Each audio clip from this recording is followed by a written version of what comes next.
começar lendo, que aí tô abrindo ele aqui. Então eu faço esse movimento de início, e aí depois a gente continua. Deixa eu só pegar uma lapiseira.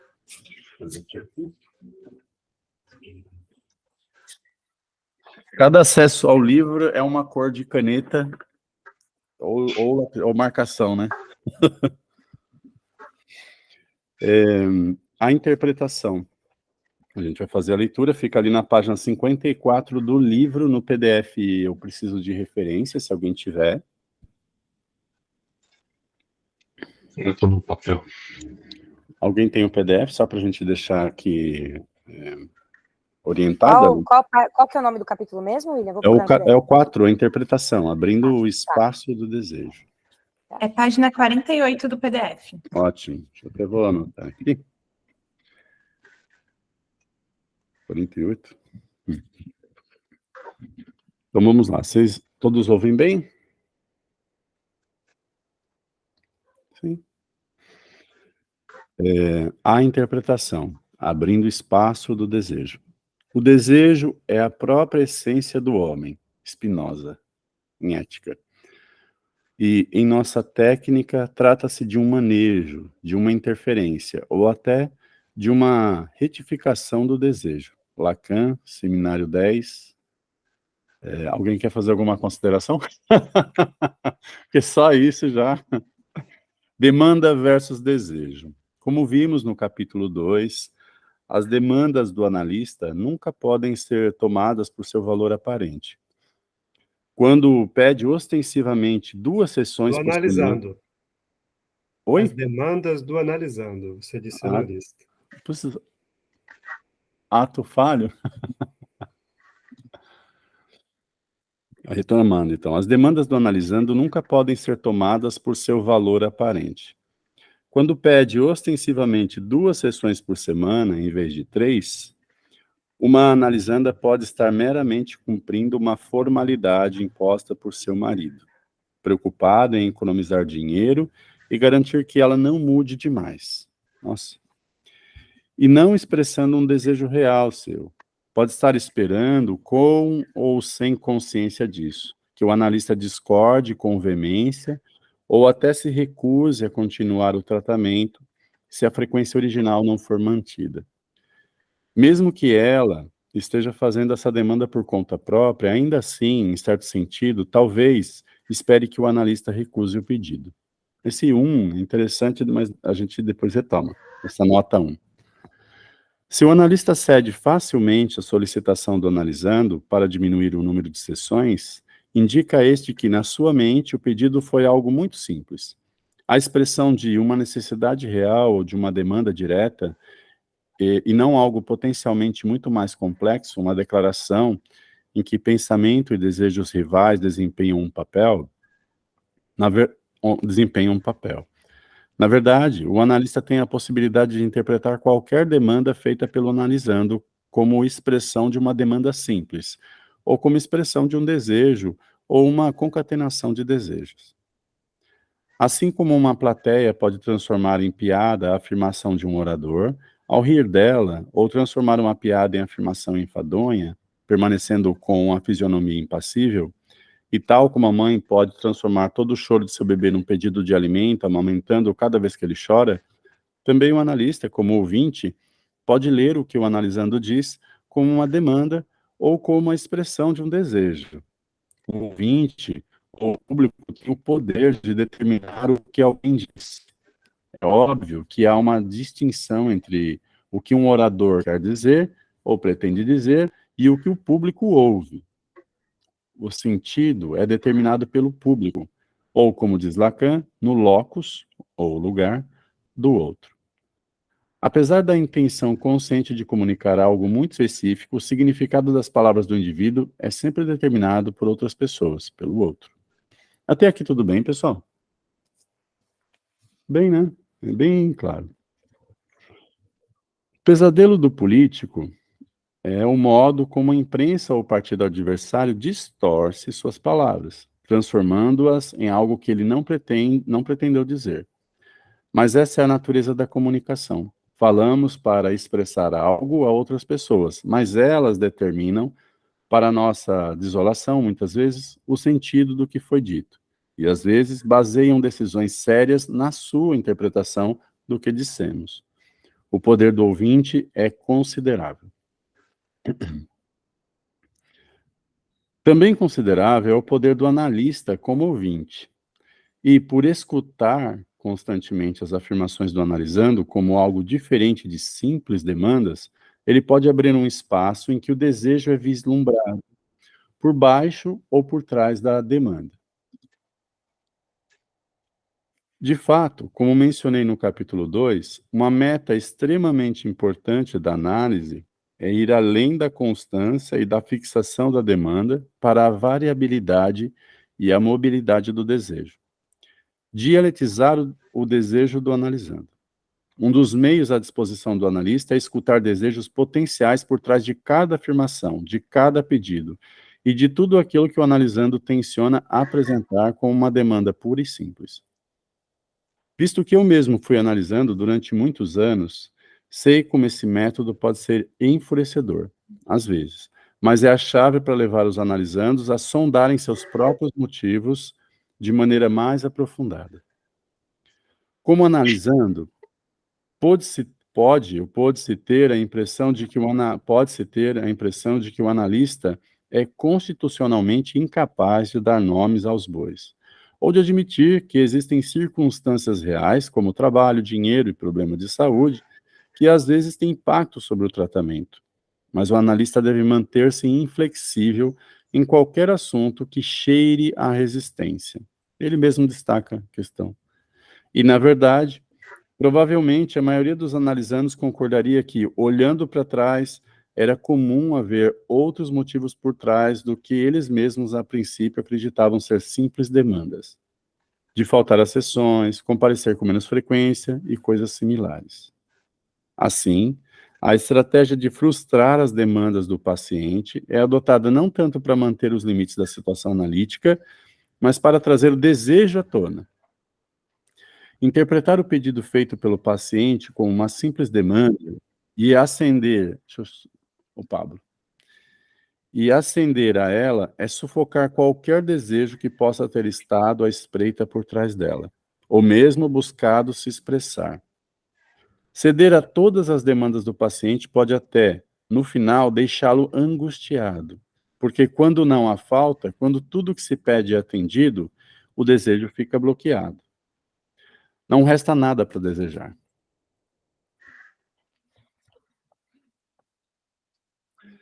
E aí, pessoal, notas, comentários desse primeiro trechinho.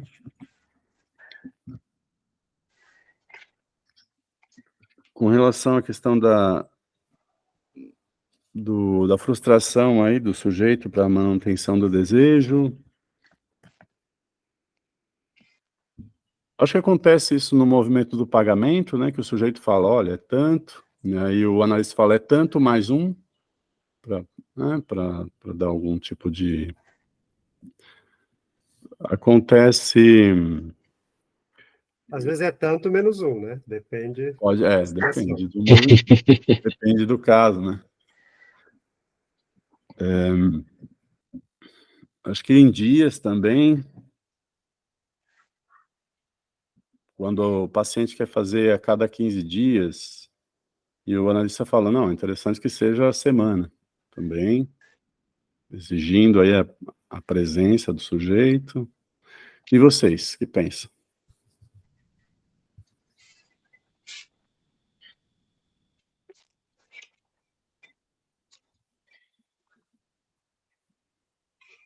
Tem essa questão aqui a despeito de algumas questões, né, tipo, com trabalho, dinheiro e problemas de saúde, aí aqui tem que ter um olhar muito sensível, né, do analista com relação a contextos desses sujeitos.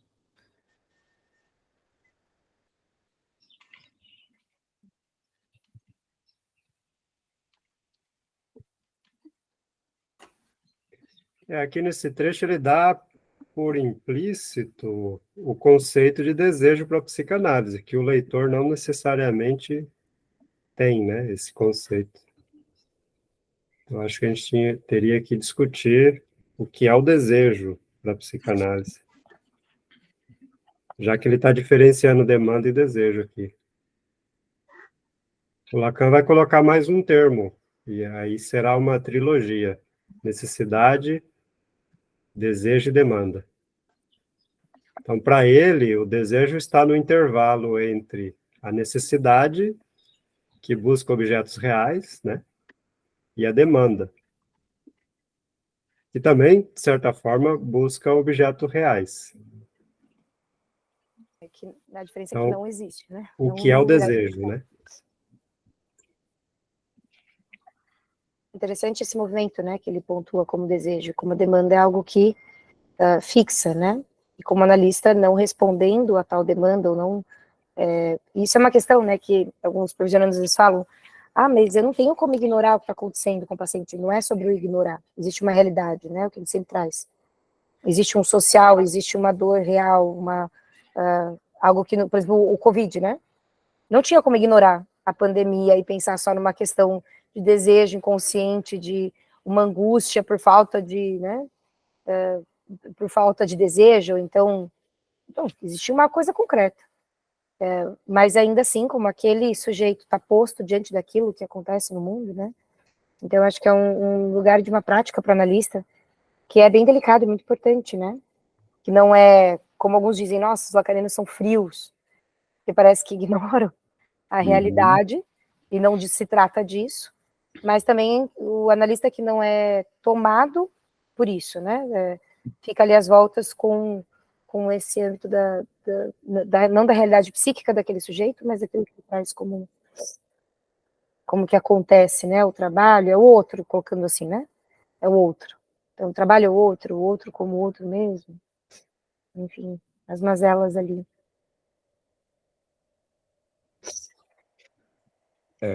Licença, eu concordo com Gabriela, mas ele coloca aqui, né? O analista deve manter-se inflexível em qualquer assunto que cheire à existência.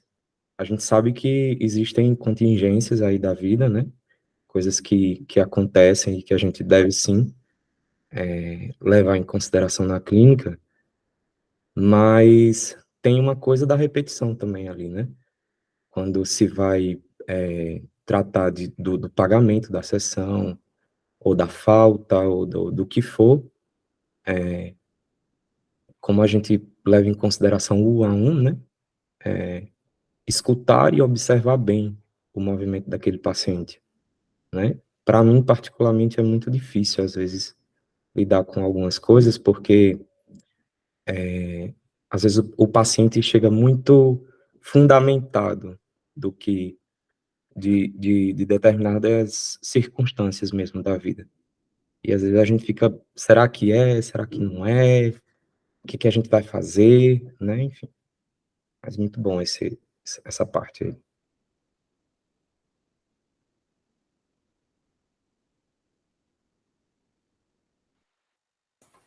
Penso Lucas, que você... muitas vezes não se trata do que é verdade, muitas vezes, ou não, porque, de fato, o que aquele paciente está, né, no caso, apresentando, pode ser um advento de circunstância, como a Gabriela colocou, e pode ser, sim, né, uma verdade. Só que...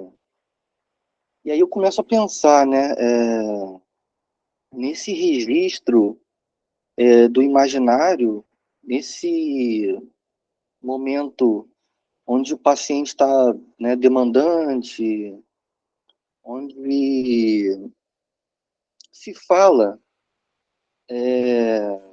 do que de fato aconteceu, né, uma coisa é o fato, e a outra coisa é a verdade psíquica, né? Ah, me faz pensar, né, sobre essa, não vou dizer, travessia, dá para dizer travessia, essa mudança de posição, onde, por exemplo, uma pessoa, né, que tem uma inibição, né, de falar em público. E aí ele justifica essa inibição por conta de ter feito xixi nas calças quando ia apresentar o seu primeiro trabalho na escola. Um trabalho de história, sei lá. E dali, né, ele justifica que desenvolveu aí uma inibição de falar em público. E aí pergunta interessante seria também, né, por que de tanta coisa que poderia acontecer, que poderia se construir com esse trauma, se foi construir justamente o fato de a inibição de falar em público, né? E aí a gente entra aí na realidade psíquica, né? Levando em consideração esse eu, tomando em consideração esse eu enquanto aquilo que é de fora, né? Esse eu que é o outro.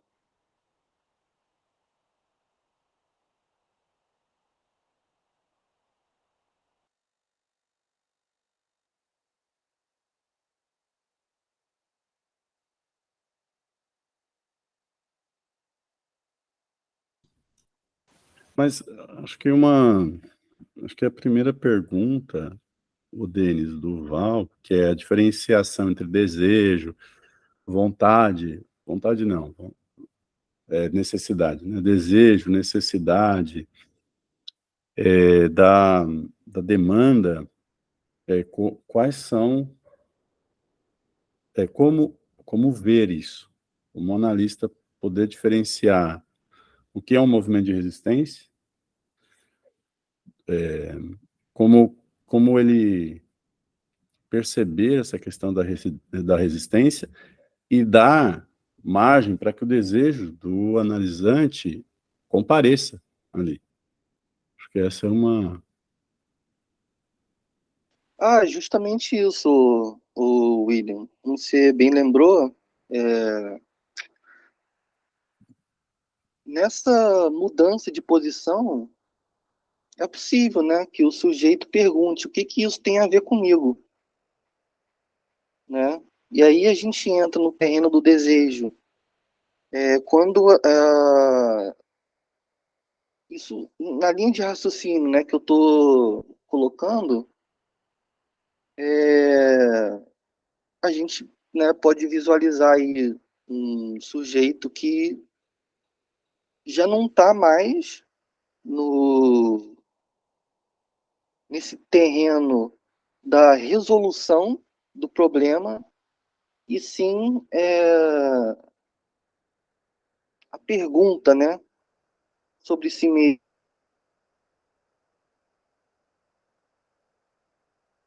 mesmo, né,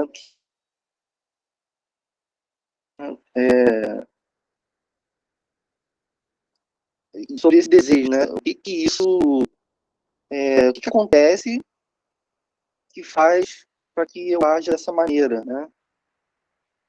E aí uma caminhada começa a ser construída a partir disso.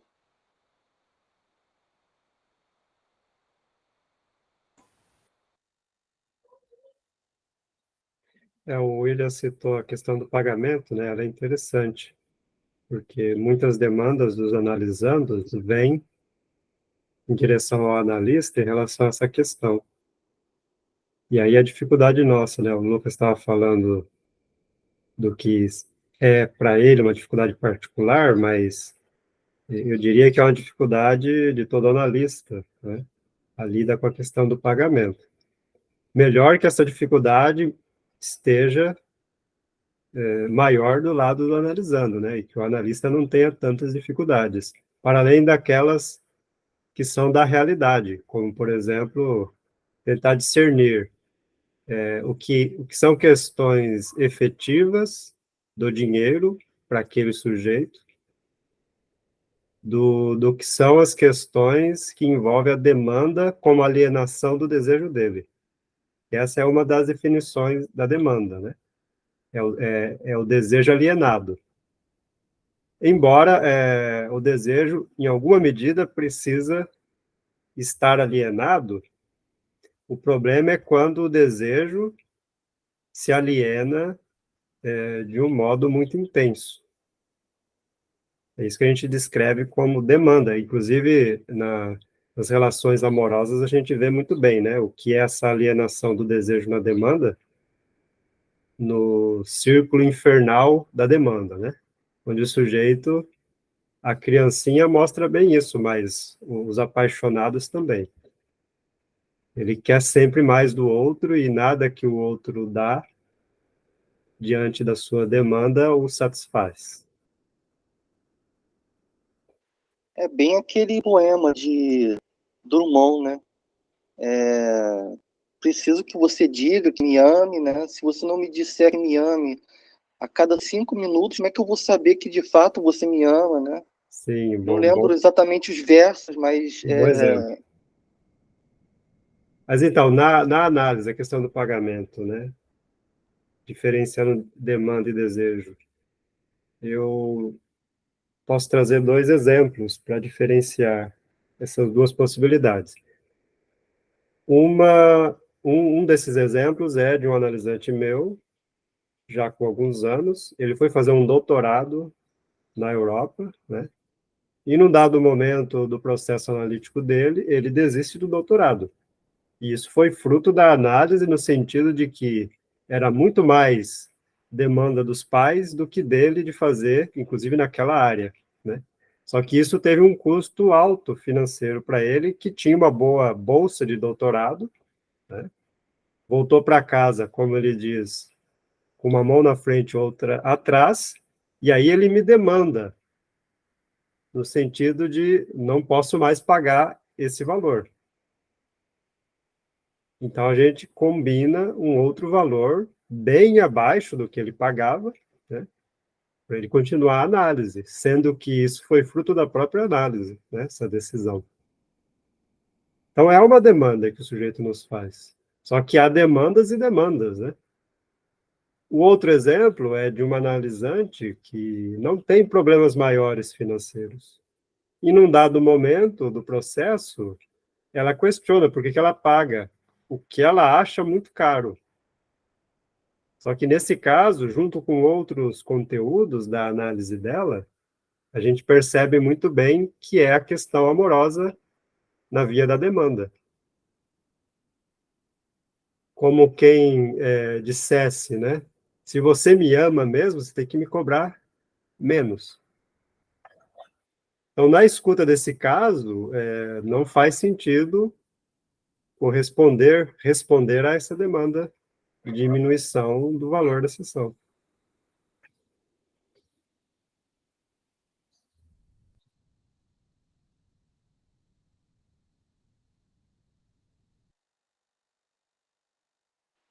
Pensei numa outra forma de demanda, nessa questão do pagamento, né? Se você me ama menos, então você tem que aceitar, quer dizer, você tem que me cobrar menos, né? Quer dizer, se você me ama mais, você tem que me cobrar menos. E também tem várias possibilidades aí de demanda, né?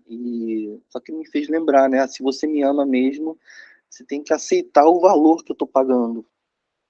É independente, né? Se for menos ou se for mais.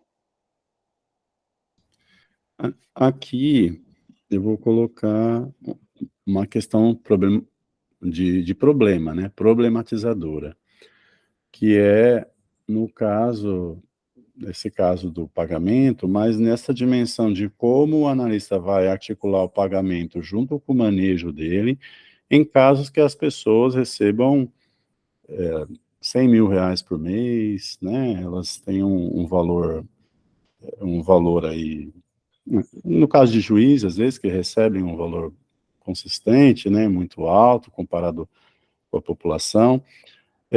Que dificuldade é, nos dois casos, quando o sujeito ele tem um vencimento muito baixo, então ele recebe um salário mínimo, recebe 2, 3 salários mínimos, é muito baixo. Para sustentar a vida de hoje, é muito baixo. E o sujeito que recebe lá os 50 salários mínimos. Veja que situação também. E pensando essa questão do desejo, pensando essa articulação de como que esse desejo vai aparecer através de manejo de pagamento, através também do que o sujeito, ele tudo pode, nesse caso. E o outro tudo não pode. Que situação. Então, só problematizando, e o que vocês pensam sobre isso dentro dessa dimensão, deixando claro, com relação à questão do desejo, da necessidade, a vontade. O Lacan fala de vontade em algum momento, né? Não sei, mas sem desejo, demanda, necessidade, essas três coisas. O que pensar nessa dimensão tão absurda, tão díspare? O que vocês acham dessa pergunta primeiro? Desse problema? Antes do pessoal falar, só lembrar, ó, tem um momento que o Lacan, sobre os muito ricos, ele diz, esses são praticamente inanalisáveis, porque têm dificuldades de pagar. Você mencionou aí a alta pequena burguesia, né? A gente tem que colocar também os burgueses. A alta classe média, né? Que é no caso aí que você listou. Posso dar uma sugestão? Como a gente já ficou bastante tempo discutindo, acho que a gente podia olhar para o texto, que acho que o Lacan vai esclarecer, enfim, que vai esclarecer mais sobre a temática, e no final a gente volta, porque é um tema muito bom. O Valdir falou que o Lacan traz, né, como inanalisável, é verdade mesmo. A maior dificuldade, talvez, do pagamento estejam naqueles que não se preocupam, porque é o valor, né, é valor e preço. É algo muito simbólico ali, através desse dinheiro, que não é só o fato de poder pagar qualquer coisa, tem os que pagam, né, a secretária paga, alguém paga. Mas acho que talvez a gente vai acabar ficando com o tempo aí, talvez tem mais esclarecimento, sabe? O que você acha? Acho bom. As perguntas de problematização, elas reverberam, né? Então, não necessariamente a gente precisa... Então, mas vamos voltar nela, porque é muito boa essa discussão. Mas eu acho que você tem razão, né? Vamos ver se alguma coisa esclarece, de repente, no que a gente vai ler. Também traz um pouco mais o desejo, traz um pouco mais para a gente não... Sim, sim. Então, vamos dar continuidade. Quem se habilita aí à leitura? O próximo tópico é a interpretação, evidenciar a falta no desejo. É só isso. Gabi, o que você acha? Consegue ler aí? Eu leio, isso que aí eu vou fechar minha câmera, porque eu vou estar com o PDF aberto, e aí eu não consigo deixar os dois, tá? Pode ser? Uhum. Atrapalha vocês? Fica ruim? Atrapalha a gente não te ver, claro. Até isso, né, Val, que você falou da questão da falta, ou que você falou, William, começa ali, o desejo vem da falta. Como que a gente lida com aquele que financeiramente nada falta? Tem algo que começa aí. Tá, eu vou começar aqui então, peraí. Vamos lá. Estão me ouvindo bem? Sim. Bom, o desejo desaparece sob o domínio do prazer. Lacan Escritos, página 773. O que efetivamente falta ao homem é aquilo que ele almeja. Aristóteles, Ética a Nicômaco, e o número 9. O desejo brota da falta. Se alguém recebesse tudo o que fosse pedido, quereria algo mais? Tipicamente, a criança mimada, que sempre recebe o que quer, que peça, reclama de tédio. Nas palavras da antiga canção de Marilyn Monroe, cantava, abre aspas, depois que consegue o que queria, você já você já não o quer mais. A satisfação sepulta o desejo. O mesmo faz certo tipo de interpretação. No capítulo 2, discutiu os tipos de intervenção de que o analista dispõe durante as entrevistas preliminares, incluindo a pontuação e a escansão, e sugeri que a interpretação tem pouco ou nenhum efeito útil, na maioria dos casos, antes de se alcançar a fase seguinte. Mas, mesmo nesse momento, nem todas as interpretações são iguais. Na minha experiência, a forma mais comum de interpretação na psicoterapia e na psicanálise contemporâneas pode ser assim caracterizada. O terapeuta diz ao paciente, sem deixar margem para dúvidas, o que acredita ser o significado de um pensamento, sonho, fantasia ou sintoma.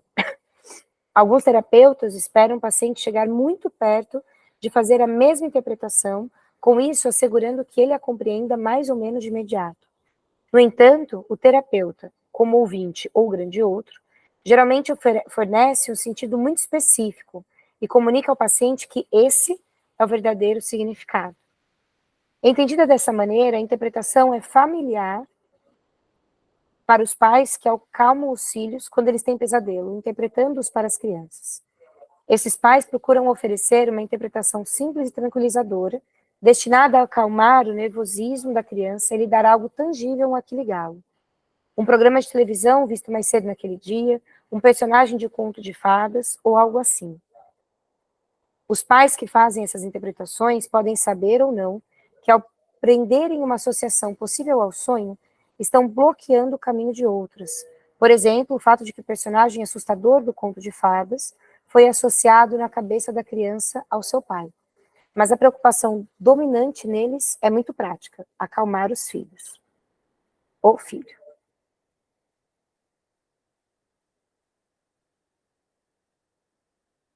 Seguimos, pode ser?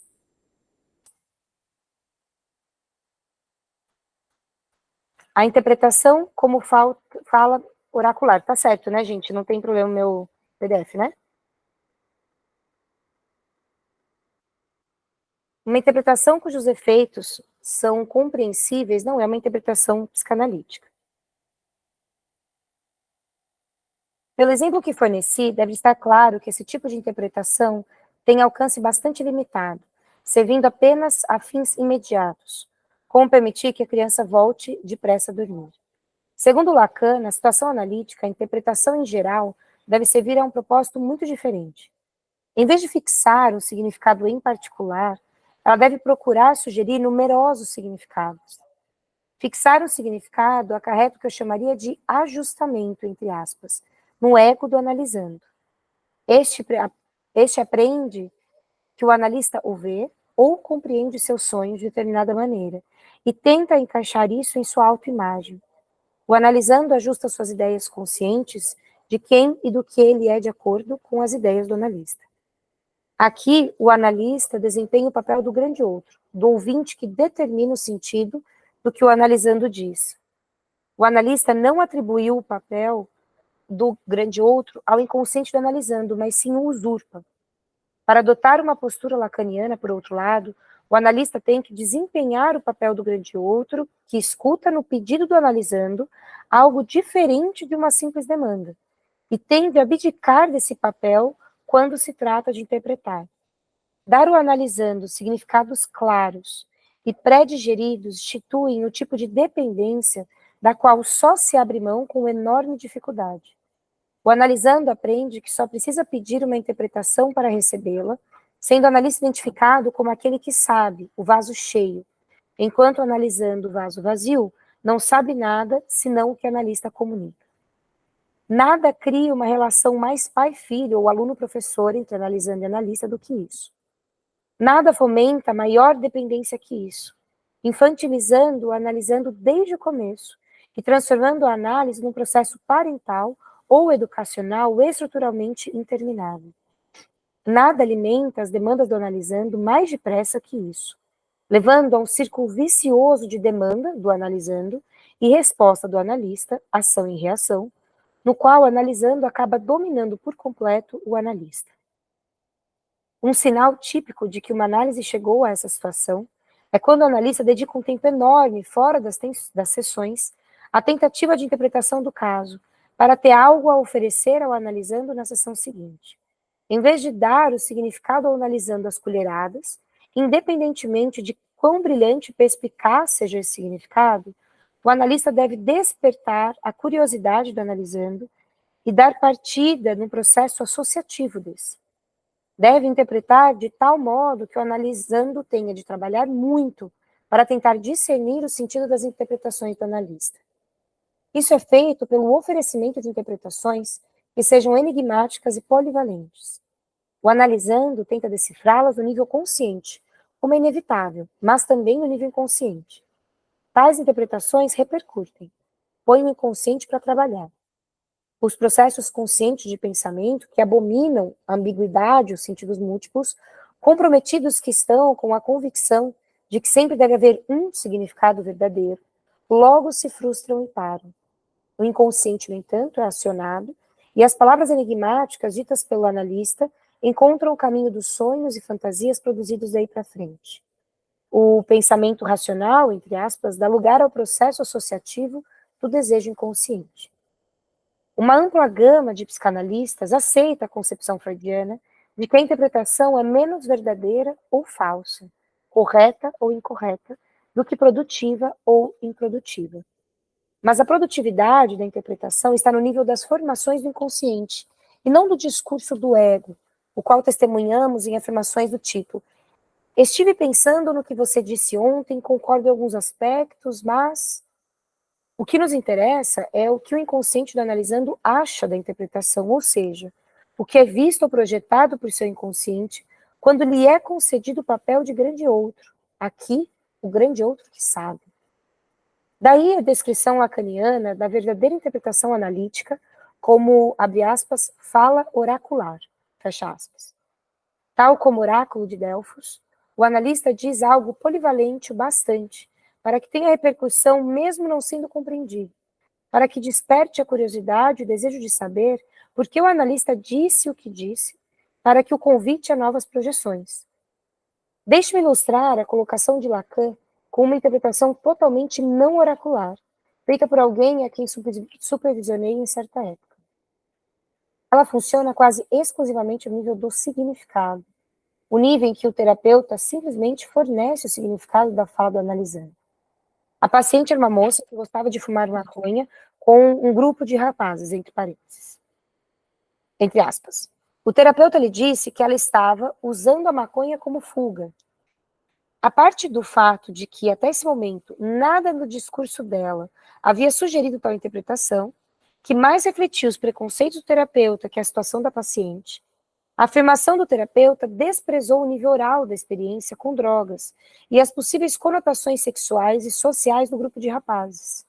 Não apenas enfatizou um significado convencional e estereotipado, em contraste com o significado individual, como também fechou o processo de geração de sentido em vez de abri-lo. É verdade que a palavra fuga pode implicar muitas coisas, porém, usar a maconha como fuga não o faz. A frase cela um sentido particular, que pode ser aceito ou rejeitado, claro, dando origem ao longo processo consciente de pensamento. Pode ser aceito a contragosto ou mais tarde, pode ser aceito a contragosto ou mais tarde, ou ser imediatamente rejeitado, mas aceito depois. Mas não inspira grande coisa no nível inconsciente. Por isso, não é incrivelmente produtivo e pode até ser contraproducente, pois quanto mais claro o significado atribuído pelo terapeuta, mais fácil para o paciente identificar o terapeuta com determinada visão, opinião ou teoria e se rebelar contra ela no nível consciente. O terapeuta passa a representar uma perspectiva específica, social, econômica, política, psicanalítica, e seja o paciente favorável ou contrário a ela, isso impede o progresso da terapia. A questão não é o que o analista nunca deva dizer nada diretamente, mas não se deixar apanhar ou responsabilizar por uma dada interpretação psicanalítica. Mas quando ele sabe relativamente pouco sobre o analisando, deve evitar as formulações inequívocas. Quanto mais direta é uma formulação nas fases iniciais do tratamento, maior a probabilidade de que o analista bata na porta errada e de que isso fique claro para o analisando. Quando a formulação é mais ambígua, o analista pode ver como o analisando recebe, ou seja, o que lê nela. O momento da interpretação, portanto, é muito importante. Ela deve ser totalmente evitada nas entrevistas preliminares e mantida mais polivalente do que univalente durante grande parte da análise. A interpretação relativamente direta, relativamente inequívoca, se é que deve ter lugar, fica reservada para a fase de construção de análise, como veremos no contexto de um estudo do caso no capítulo 8. A interpretação mencionada acima veio cedo demais do tratamento e articulou algo de que era impossível que a paciente não tivesse consciência, uma vez que o discurso dominante de nossa sociedade atual vê as drogas como fuga. A interpretação deve, ao contrário, procurar surpreender, desviar os cursos de pensamento costumeiros do analisando. Se ela enfatizar elementos sexuais que o paciente parece ter horror a discutir, por exemplo, os prazeres orais, o envolvimento com um grupo de rapazes, deverá, não obstante, não se tornar tão previsível que o analisando sempre saiba de antemão o que o analista vai destacar. Os analisandos, em sua maioria, acabam captando as motivações sexuais repetidamente frisadas pelo analista e começam, eles mesmos, a frisar esses temas sem qualquer ajuda externa. Mas há sempre algo que os analisandos não compreendem.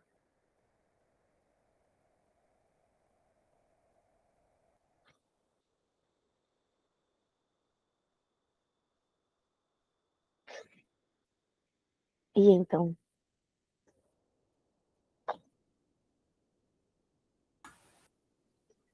E então?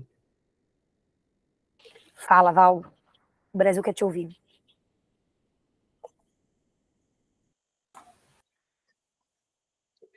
E então é uma boa forma de começar a sessão, né? Você recebe o sujeito, bom dia, bom dia. E então? E aí deixa ele falar. Acho que o trecho fala disso.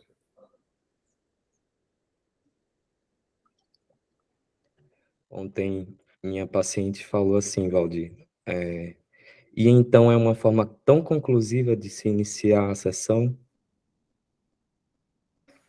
Ela, Viu, gente? Se quiser agradar o analisando, tô ferrado. A gente não tá nesse lugar. Acho que não tá acertado. eu costumo iniciar assim e ela me fala isso. Já tem um tempo, já tá no divã e tudo, mas só para... Não, mas esse é o tipo de analisante que, independente da forma como você iniciar, vai ter um questionamento, né? Insatisfeita sempre, né? A Que insatisfação bom. bate. Já faz um tempo que eu queria falar isso aqui. Eu queria ter tido a oportunidade de ter lido esse livro no início da minha clínica. Já tem um tempo que eu tenho, né, mas nunca o estudei. E agradecer ao pessoal de Florianópolis pela oportunidade. Embora, né, já tenha um tempo aí de experiência, mas só para marcar, né, quantas questões preciosas ele coloca, principalmente para quem está iniciando, né? Uma coisa assim, nas entrevistas preliminares, esse capítulo também fica adverte muito aos jovens terapeutas do quanto é importante a escuta no início, né?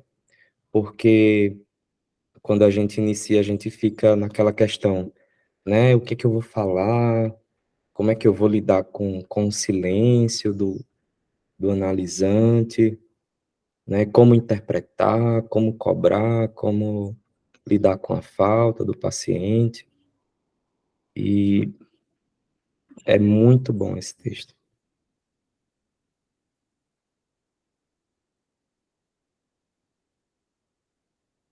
Esse faz dobradinha ali com o do Caligares, né? Caligares primeiro. Cartas, Val que me deu, né, Val? Cartas ao jovem terapeuta. E agora e aí é só o que vocês acham de depois a gente continuar com o Fink, fazer a leitura do outro livro? Não sei, tá?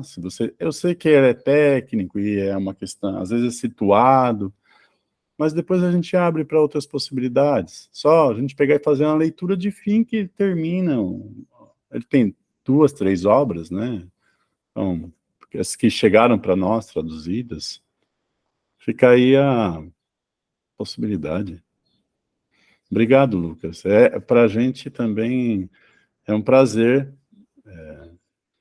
E aí, que bom que esse livro também agregou o pessoal, né, nisso daí. Até o pessoal que já faz clínica há muitos anos, né, e tal. Igual o Val tá lendo esse livro 10 vezes já, Val?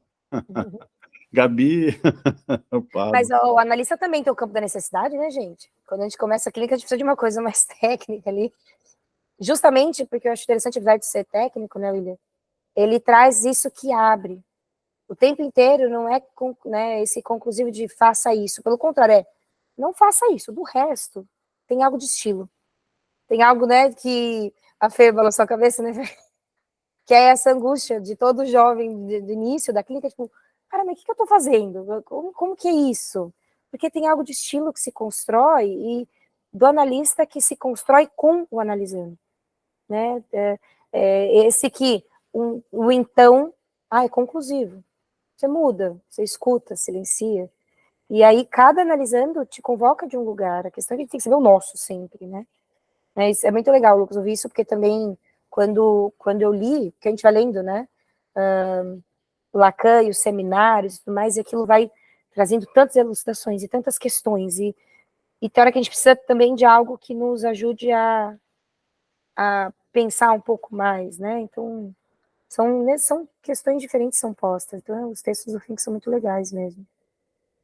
Mas não é, a gente não tem que carregar isso como livro de técnicas debaixo do braço, porque a gente também tem que se deixar fluir, mas é uma ajuda e tanto. Mas falando sobre essa parte, né, que eu acho que diferencia de novo, o tempo inteiro ele diferencia claramente terapeutas de analistas, né, o que diferencia esse lugar que a gente recebe, acolhe a demanda, mas não responde. Então, eu achei muito bonita a parte que ele diz de quando o analista, né, quando o terapeuta toma o lugar do grande outro, ele usurpa o lugar do sujeito. Eu achei muito bonito, porque é muito sério isso, né? Essa ética da psicanálise enquanto a ética do desejo, de não usurpar, é muito sério, né? O lugar do sujeito ali. Então, essa demanda de amor que todos nós temos, o analista tem que estar muito em dia com isso na sua própria análise, para não esperar que o analisando ame, então ele comece a entregar, né, a presentear com interpretações, com falas, com pontuações, com 20 horários na semana, tanto do custo, mas também do horário. Eu não posso hoje, não posso amanhã. E a gente vai tentando encaixar, e às vezes a gente acha que eu estou tentando encaixar, porque, pô, não posso perder a grana dessa semana, não posso perder o paciente, e a gente não consegue entender o que está por trás daquilo. Então, quando a gente consegue abrir mão desse lugar, né? Eu fiz psicologia, então tenho muitos colegas terapeutas, e muitos repostam na internet, né? Presente do meu querido amigo e paciente, que me conhece tão bem. Aí, olha, aquilo é uma outra abordagem, não tenho dúvidas. Mas é uma demanda de amor tão grande dessa pessoa, na posição do psicólogo, que ele vai se colocando no lugar desse mestre, né? Que precisa ser amado, conhecido, presenteado. Dado que, para que o outro exista, a gente justamente tem que se frustrar. A gente tem que cair desse lugar, né? E esse desejo, né, Val, como você estava dizendo, o que é o desejo, acho que é bem legal de poder olhar para ele de novo, que é isso que, dentro da metonímia, né, e a metáfora, que pode se desloca. Então, não tem um significado único, não tem um objeto, não tem um significado único, não tem algo... Eu adoro, né, quando o paciente bem neurótico obsessivo, que o histérico tem mais essa abertura, assim, pode ser isso, mas pode ser aquilo. Aí hoje ontem, amanhã não é mais, né? Então vai e volta nesse caos, assim. E o neurótico obsessivo não. Então ontem eu estava analisando que ele falou assim, eu acho que você me falou um negócio que eu acho que é isso, né? É isso. Não, ele falou, é isso ou aquilo, né? É isso ou aquilo. Não pode ser isso e aquilo. Eu não tinha pensado nisso. Que um é o outro, né? Totalmente cartesiano. Tem que ter um sentido único. Que ele sempre está ali às voltas com essa demanda, com essa resposta, sentido. E quando é um e outro, ele não sei. Pronto. Aquilo abre, né, uma possibilidade dele se haver com esse não lugar, né, com isso que gira, com esse desejo que não se fixa. não todo, né? Então, tanto ali, mas não tanto.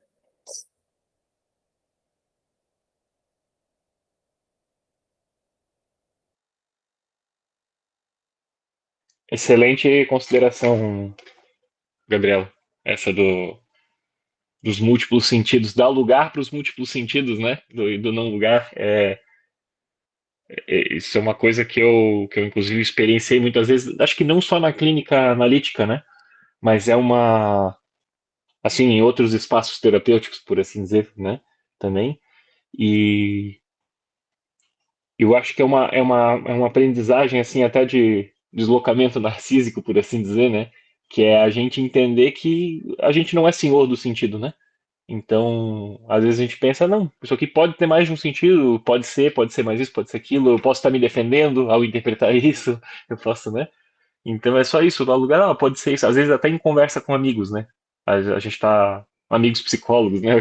Eu digo assim, né? A gente tá falando de alguma coisa que a gente tá passando, ele dá um sentido para aquilo, tu dá outro, e os dois ficam pensando, pô, pode ser, né? Tem que avaliar mais, levar para análise, né? Trazer esse sentido para análise e acho que é bem isso, né? É sair dessa posição de poder em relação ao sentido até, né? De achar que a gente é, é dono, né? Da interpretação, né?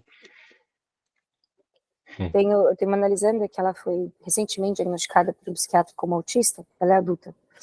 E é uma questão muito difícil, né, de poder pensar isso depois, porque tem agora uma identificação muito grande com esse lugar, mas tem um fato de uma relação com o imaginário muito difícil. E ela tem muitos pensamentos, e que a faz sofrer muito, né? E é interessante que ela traz, eu queria simplesmente não pensar. Não tem como eu esquecer, eu quero esquecer essas lembranças que eu tenho. Quando, por exemplo, alguém falece, ou alguém se vai por alguma razão, né, que se separa, ela tem desejo, ela fala assim, eu queria simplesmente apagar todas as lembranças, mesmo boas, não é lembrança ruim, só lembrança boa eu quero apagar. Eu não quero lidar com isso. Porque esse não sentido, essa amplificação de como que alguém morre, mas continua dentro de mim, como que eu posso ter lembrança de alguém que já não está, é insuportável. Então é uma tentativa, não dá para ficar com, porque, né, a morte é um grande, né, uma grande questão ali desse real, e a gente vai tentando suportar aquilo, mas que, não sei se é tão, uma inocência ali, né, que não cabe. Então a gente se apega nas lembranças, nos sonhos, nos pensamentos, e num dia você tá bem, no outro você tá com raiva, no outro você tá com saudades, né, no outro você tá com culpa porque você tá bem. Então essa mistura de sentimentos e de que pode ser insuportável para alguns, né? Esse não sentido.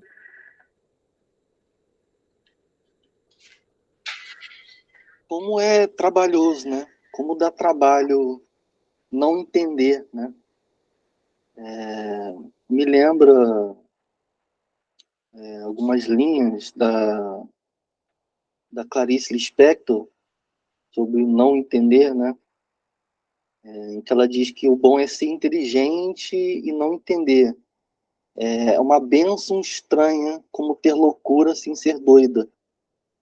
É trabalhoso na posição, né, que você ocupa ali na escuta, de não compreender, né, aquilo que está sendo dito, né, e ter aquilo como ok, vou cravar uma certeza aqui.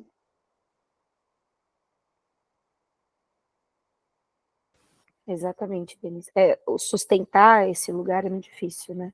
Estava vendo um podcast com a Ana Sui, que é muito engraçado, o pessoal tentando dar um lugar para a relação.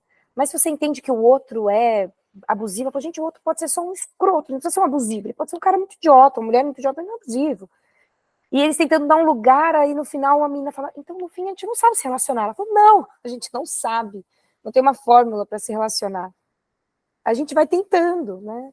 E esse lugar é muito angustiante. A gente não repete relacionamento, por mais que a gente tenha algo que a gente repita, um traço, mas dá muito trabalho, por isso que As pessoas às vezes tem analisando, falam, nossa, eu vou ficar louco, é quase como um desejo de ficar louco, né? Que aí eu não tenho que dar conta de suportar o não saber, de suportar essa dúvida, de suportar essa incoerência, né? Que eu me percebo. Não, você não vai enlouquecer, sinto muito te informar. Você vai ter que suportar essa coisa que é existencial, né? Que é constitucional. Não é difícil, pacas.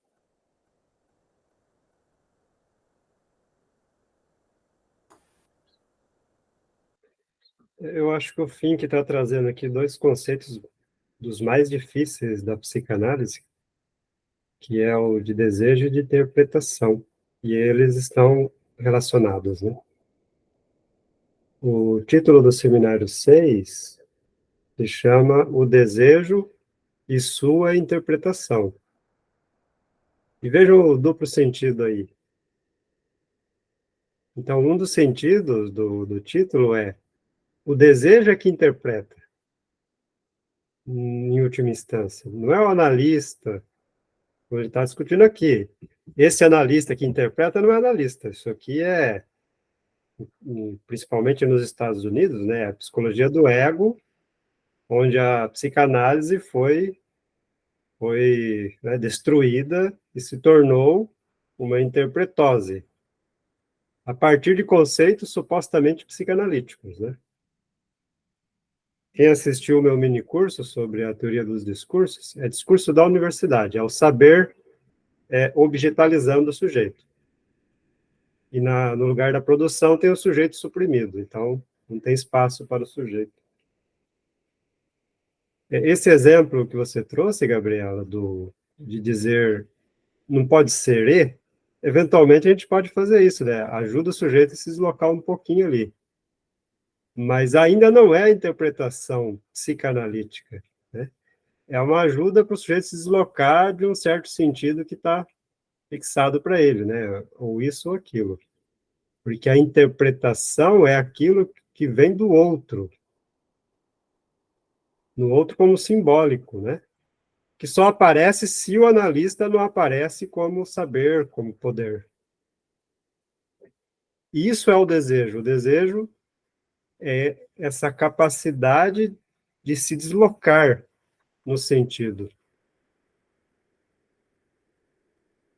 Então, a relação entre interpretação e desejo, numa primeira aproximação, eu diria nesses termos.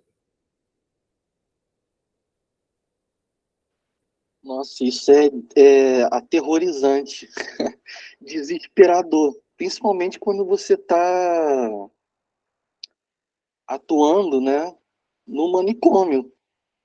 Né? No manicômio existe uma psiquiatrização da psicanálise, né? É atribuição de sentido o tempo todo do senhor, né, do saber mesmo, e o máximo, talvez, o que dá para fazer ali, eu enquanto estagiário, né, nessa época,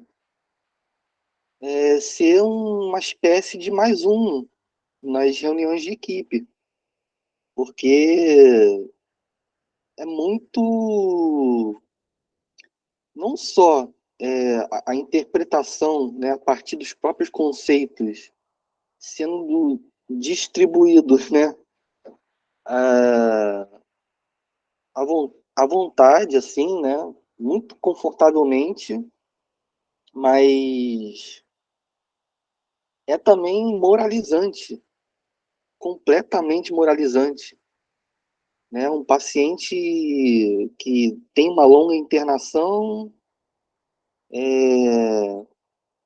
sei lá, 6 meses, aí ele volta, porque alguma coisa não vai bem, ele volta para internação. Aí você ouve muito frases do tipo, olha lá, sabia, não ia dar muito, não ia dar muito tempo para ele voltar. Não dava muito tempo para ele voltar. Já foi fazer merda de novo. Então, é um negócio muito angustiante. haja análise para estar nesses lugares. Mas foi uma experiência muito rica. Mas mesmo na clínica, ou pública ou privada, com os neuróticos, né, esse aprisionamento ele se dá. A Gabriela estava falando da diferença entre terapêutico e analítico, né? No meu mestrado eu escrevi um capítulo onde eu diferenciava, eu usei duas expressões com hífenes, eu diferenciava o terapêutico alienante do analítico singularizante. Então, o terapêutico, ele reduz sofrimento, ele ameniza angústias, ele trata de alguma forma a angústia, mas é à custa da alienação do sujeito. Agora, a psicanálise privilegia a via do analítico, que é singularizante, e não alienante, né? É desalienante nesse sentido. Então, isso se dá também nas terapêuticas, as várias abordagens da psicologia, claro que com gradações diferentes, né? Transitam entre o terapêutico alienante ao analítico singularizante. Um sujeito esquizoanalista, um terapeuta, um analista esquizoanalista, salvo, né, desconhecimento maior meu, operaria mais nessa linha aí, desse exemplo que a Gabriela trouxe, né, de ajudar o sujeito a ver as várias possibilidades. Mas, repito, salvo desconhecimento meu, não me parece que ainda alcança o que o analítico possibilita, né? Porque ainda é uma espécie de mestre ali, embora seja um mestre que aponte para a diferença, que ajude o sujeito a se deslocar, então seria uma gradação bem distante do terapêutico alienante, mas terá ali suas diferenças com a psicanálise ainda.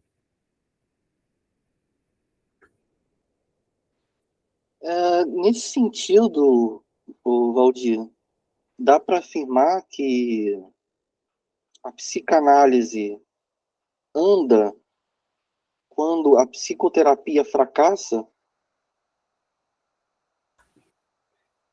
Você parodiou Lacan numa frase que ele diz: a psicoterapia é uma trapaça. Como é que é a frase? Que tem sucesso. E a psicanálise é destinada ao fracasso. Então, a psicoterapia tem êxito. Vamos ver se a gente entende nessa frase. Tem êxito em terapeutizar o sujeito e colocar ele de volta na sociedade, né, normalizado. Agora, a psicanálise fracassa em fazer isso. E é justamente isso que é a análise, é analítico. Então, a psicanálise não é adaptativa nesse sentido também, do terapêutico, alienante.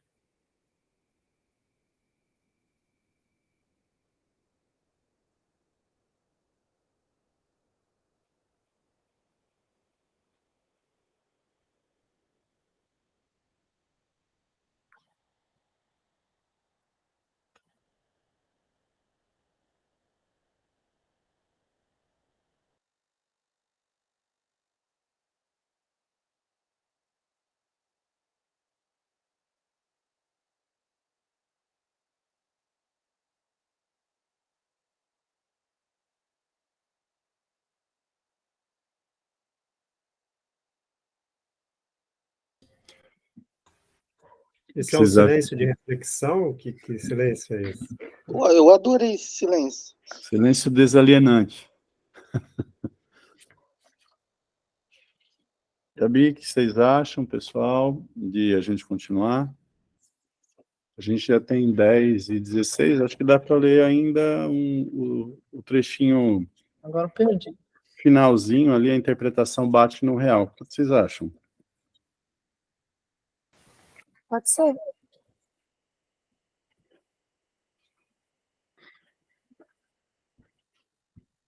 Quem se habilita? Aliás, muito bom esse subtítulo.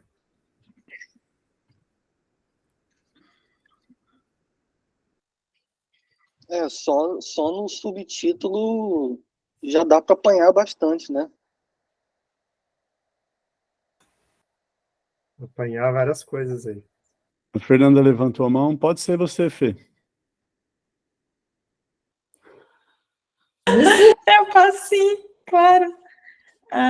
Já que eu levantei a mão, né? A interpretação bate no real.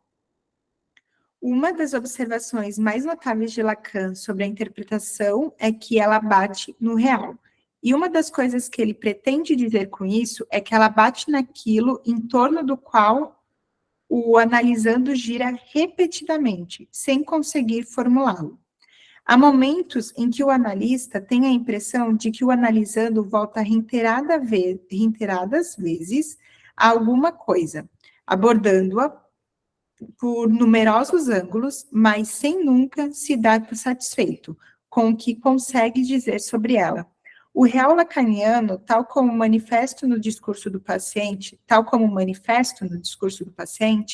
é aquilo que faz o analisando voltar, vez após outra, ao mesmo assunto, acontecimento ou pensamento, girar interminavelmente em torno dele e se sentir incapaz de ir adiante.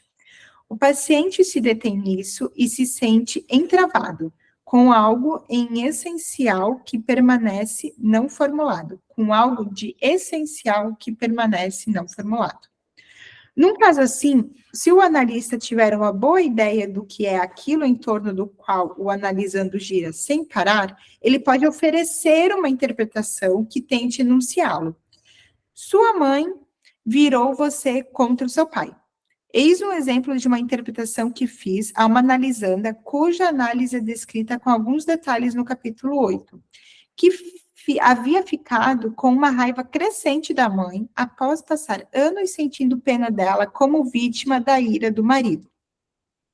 O amor da analisanda pelo pai, recalcado durante muito tempo, havia entrado em cena um pouco antes, e a raiva da mãe tinha sido o tema central de inúmeras sessões recentes. Todavia, os dois temas nunca tinham se ligado. E embora analisando relacionar sua raiva da mãe a muitos acontecimentos específicos, ela não se sentia satisfeita com suas próprias explicações. A interpretação restabeleceu um elo que faltava na cadeia de seus pensamentos e sentimentos. E poderíamos dizer que bateu no real, no sentido de ter verbalizado ou simbolizado algo que até então nunca tinha sido posto em palavras. Esse algo serviu de causa da raiva dela, e a raiva não podia ser elaborada sem sua simbolização. Isso não equivale a dizer que a raiva tenha desaparecido subitamente, de modo algum, mas passou a se concentrar na tentativa da mãe de conseguir realizar com a filha algo que envolvia o pai, isso é, fazer a filha ficar ao seu lado contra o marido, com isso afastando a filha do próprio pai, e não mais monopolizou todas as sessões da analisanda.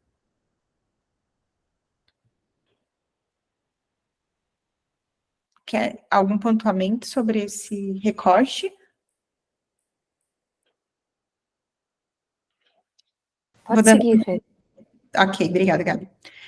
Seria possível dizer, claro, que simplesmente lhe dei o significado de sua raiva e que, então, ela tratou de procurar provas que eu estava certo, ajustando seu ego à minha visão sobre ele. Seria preciso apresentar uma boa dose do material do caso para refutar essa afirmação, e eu a fornecerei no capítulo 8. Apenas assinalemos aqui que o próprio enunciado da interpretação "sua mãe virou com você contra seu pai", como praticamente qualquer enunciado, foi ambíguo. Podia ser tomado no sentido físico, de ela ter dela ser virada dessa maneira, na cama, digamos, ficando de costas para o pai, e embora essa possa ser o primeiro significado que vem à mente dos leitores, certamente veio à mente da minha analisanda no intervalo das sessões e levou a diversas associações interessantes com acontecimentos de sua vida, alguns dos quais ela já havia mencionado para mim. O importante é que, apesar de visar muito diretamente algo em torno do qual a analisanda vinha girando, Ainda houve algo de oracular nessa interpretação. Ela jogou deliberadamente com dois níveis ao mesmo tempo, figurativo e literal, afetivo e físico. A interpretação como fala oracular, portanto, não significa que a interpretação não possa ser entendida de modo algum pelo analisando. Significa antes que ela joga com ambiguidades em sua própria formulação. O analista busca propositalmente maneiras provocadoras e evocativas de se expressar, preferindo, por exemplo, formulações que contenham sons que sejam parte das palavras ou nomes que tenham sido importantes no discurso do analisando. Alguns analisandos tendem a se impacientar quando uma fala oracular lhes é apresentada. Mas o analista só prejudica seu próprio objetivo se ceder aos pedidos de explicação. Em vez de instigarem o analisando a ponderar sobre o porquê das intervenções do analista, as explicações alimentam a demanda do paciente, o que só faz levar a novas demandas. O real, tal como apresentei aqui, é aquilo que ainda não foi posto em palavras ou formulado. Podemos pensar nele, em certo sentido, como a ligação ou o elo entre dois pensamentos que sucumbiu ao recalcamento e que precisa ser restabelecido. O real também pode ser pensado como aquilo que Freud chama de trauma, acontecimentos traumáticos, geralmente sexuais, envolvendo pessoas em que o sujeito fez um investimento libidinal. Que nunca foram discutidos, postos em palavras ou verbalizados. E esse real, segundo Lacan, tem que ser simbolizado através da análise, tem que ser falado, posto em significantes, significantizado, como disse Jacques Alain Miller. A análise envolve a drenagem progressista do real, a drenagem progressiva do real para o simbólico, visando o real, a interpretação ajuda o analisando a pôr em palavras aquilo que levou o seu desejo a ficar fixado ou entravado.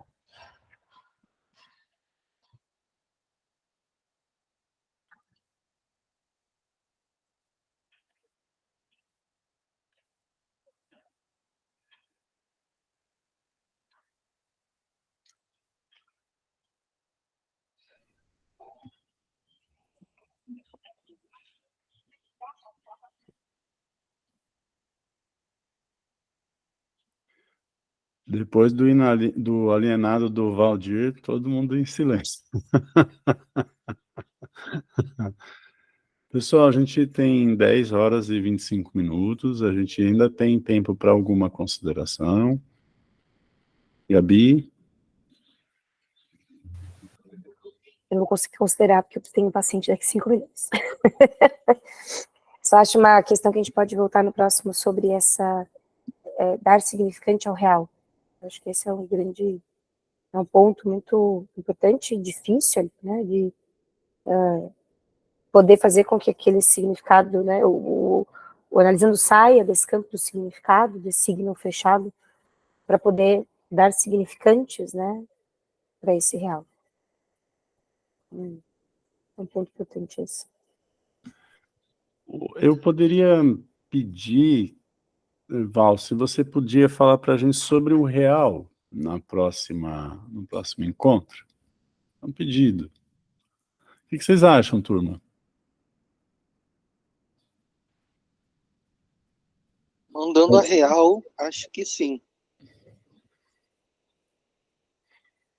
A gente iniciaria o encontro do Fink com uma fala sobre o real. O que você acha, Val? Porque aqui dá muito pano para manga e entender o real no Lacan é uma chave também para a leitura. Pablo, o que você acha? Realmente instigante. Lucas? Bom, se o Valdir se disponibilizar, seria bom, mas eu acho que seria interessante também ele já que ele está sendo direcionado, né, se puder dar algumas indicações para que a gente também possa ler, né, do que se trata o real, seria importante. Ai, que pessoa gentil. Eu sou mais pela pressão. Vai, Valdir, vai. Que gentileza, Lucas. Puxa vida. Ah, vai ter a jornada. É uma aqui. demanda, né? Me pede 2, eu posso dar 1. Vamos ver. Hein, Val? Tem que falar sobre a jornada que vai ter também da nossa escola ali do Elia, né? Qual é o nome da jornada? É o evento nacional do laço analítico. E vai acontecer aqui. Depois a gente manda ali Isso. o link e tudo. Vai ser É a em novembro. escola do Luciano Elia, né? Isso. Aqui em Floripa. E aí, é só falando que, se vocês quiserem vir para cá, a gente acomoda o pessoal que vir, tá? Então, Lucas, você está em que lugar do país? Eu? É? Sou de Alagoas, Maceió. Pronto, seja muito bem-vindo aqui, ó. Ah, logo ali. Tem pose. Nada que 3 aviões não resolva.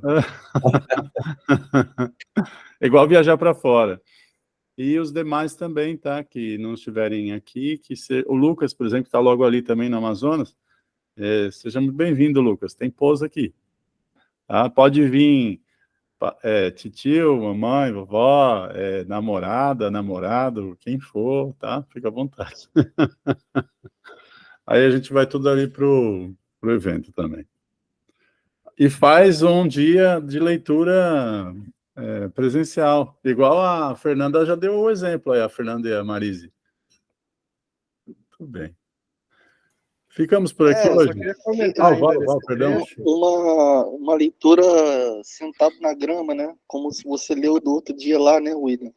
Ah, eu li aqui em casa. Então, antes da gente terminar, desse trecho aí, só queria comentar, eu não sei se ele foi feliz aqui nesse exemplo, né? Sua mãe virou contra o seu pai, claro, tem que ir lá ler o caso, e pelo que eu me lembro, ele detalha bastante.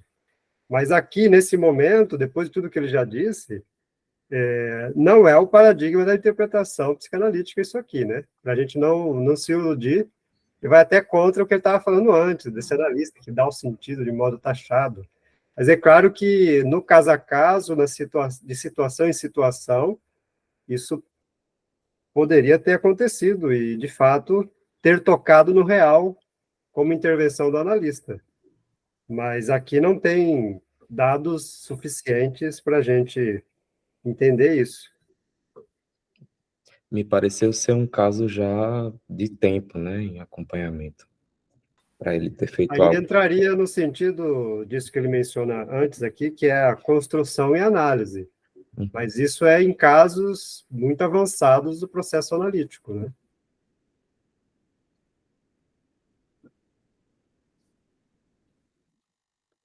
Recomendações para o Lucas. Ai, Lucas. É que falar do real não tem como falar dele sem falar do imaginário e do simbólico RSI, juntos, né? Que essa trindade é importante. Isso, embora necessário e importantíssimo, é complexo. Eu acho, Lucas, que o fórum tem uma edição dele, eu não sei se eles disponibilizaram em PDF, do RSI.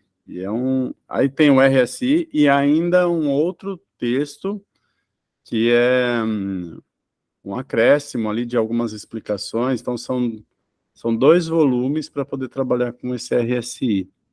Tem que ver se o fórum tem disponibilizado. Depois eu vejo se tem e coloco no grupo, tá? Pode ser? Aí eu aviso lá e mando para o grupo. Tá, já.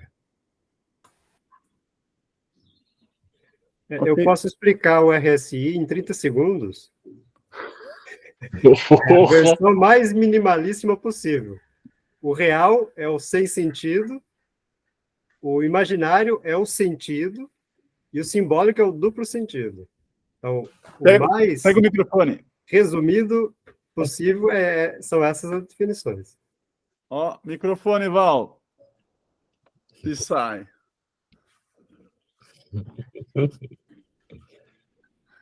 Fala de novo, Val. 30 segundos. Lá no Luciano Huck, você vai, ó, tem que explicar o RSI em 30 segundos. Se vira nos 30. Sentido, sem sentido e duplo sentido. Imaginário, real e simbólico. E aí, pessoal, vocês acham que ele merece ou não merece? É o Se Vira nos 30 do Aqui Faustão. da oficina, se vira nos 30. Eu acho que exige leitura mesmo, né? O Val convidou a gente a ler um textinho bem pequenininho, de 700 páginas, no próximo encontro, daqui a 15 dias. Obrigado, Valdir. Um abraço, pessoal. E para a gente terminar, então, a Fer vai colocar um chapéu de cowboy. Todos colocaremos. O próximo encontro a gente começa assim e vê se alguém banca levar até o final, né? E contra a fantasia. É, isso mesmo.